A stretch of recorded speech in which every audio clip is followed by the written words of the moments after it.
Want to see something psychedelic? Like all black? Woo! Light.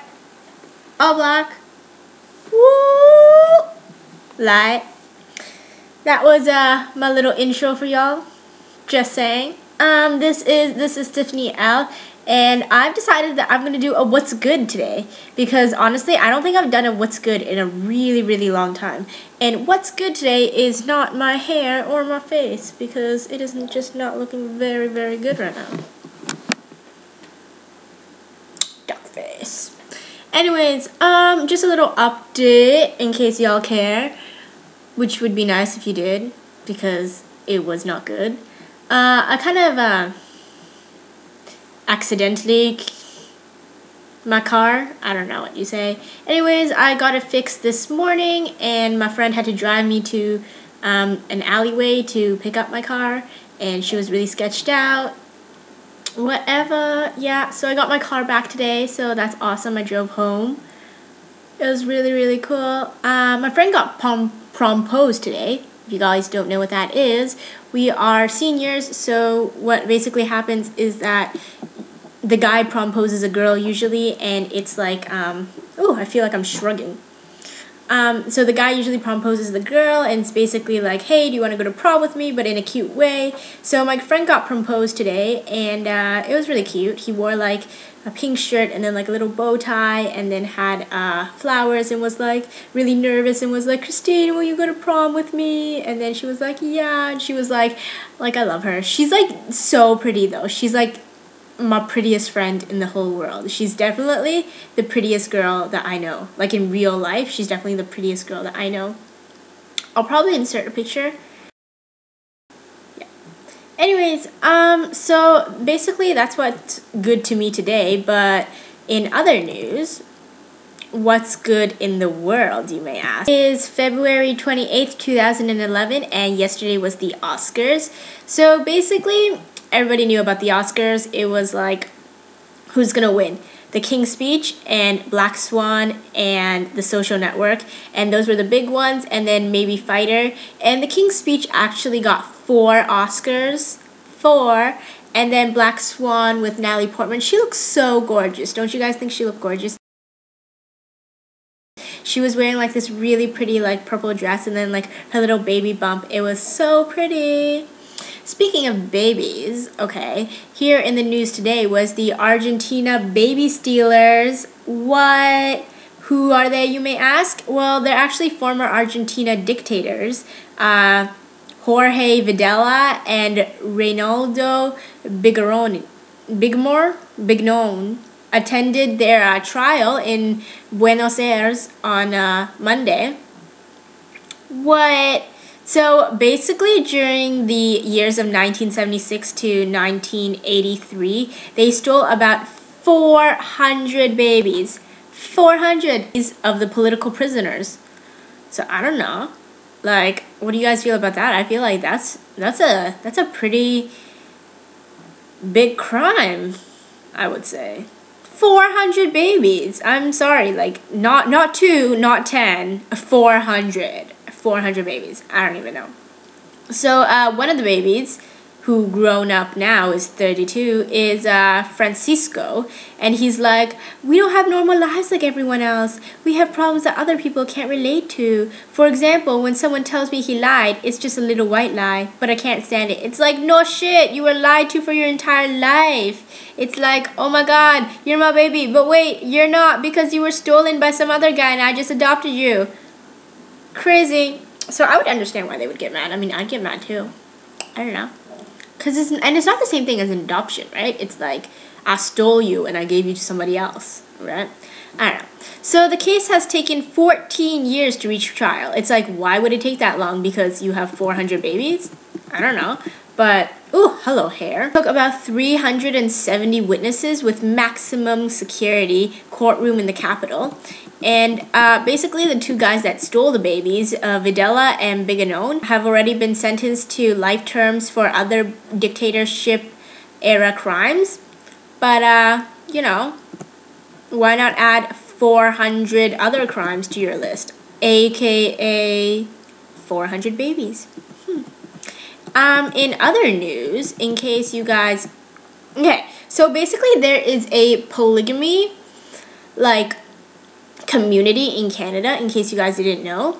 Do you guys know what polygamist is? Polygamy is basically where, like, there's like a group of family where there's like only a certain number of males and they can mate with any female, so they can basically marry every single female. You know what I mean? So like there's like 2 or 3 guys and they just marry like all the women of the community, and then all the other like little boys get like pushed out at a certain age because they can't be in there, because then there's going to be like competition on who gets the bride or whatever, right? So basically one man is married to like 500 women, well, not 500, maybe like 80, and then they have like 500 kids, because like, you know, people have twins and stuff like that. Community like that in Canada, in British Columbia, called Bountiful, which is led by Winston Blackmore, and basically they are having a new child bride probe, which means like the RCMP is basically cracking down. It took a really long time for them to crack down too. It was like a lot of complaints, like a ton, and finally they were like, hey, maybe we should go check it out because maybe there's a problem, and there is a problem. I mean, honestly, like, how can one guy even have enough like money and like to like take care of all these women and their children? And like, how weird is it to marry your own daughter or something like that? And it's like seriously like 80-year-old men marrying like 12-year-old girls, and then having sex, and then having more babies, and then marrying those babies. It's just gross. Like, even if it's like your friend, like, that's weird. I don't know. So apparently, according to court documents, there were 8 girls between the ages of 18 and, well, 12 to 18 that were married off to American men from 2004 to 2006, 3 of which are towards polygamist leader Warren Jeffs, which is a different leader. Like, they both live in Bountiful, but there's 2 different communities. There's one led by Winston Blackmore and one led by Warren Jeffs. And in case you guys are wondering why I know so much about this, is because we studied this in law, and I'm kind of terribly interested in law. I love it so much. My teacher just makes it so like interesting, and I really love it. So experts and former residents have told the court that polygamy is always harmful to women and children, inevitably leading to physical and sexual abuse, child brides, teen pregnancies, and human trafficking among polygamous communities. Which is like, why would you kind of want that? Because that kind of sucks. And I just thought I'd let you guys know that Bountiful is like, we didn't do anything wrong, because this is how our community is, because that's how our religion is, because that's how we've always lived. But honestly, I think you guys should change. Like, that's just weird. Like, I don't mean like it's weird, but I do think it's kind of weird.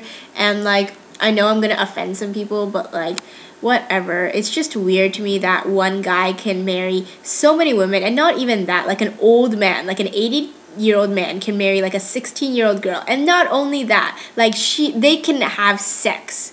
Like, how weird is that? Like, I know people are gonna be like, hey, love doesn't discriminate. Age is not a factor. Okay, if you're like Demi Moore and like Ashton Kutcher, where it's like 20 years and it's still okay.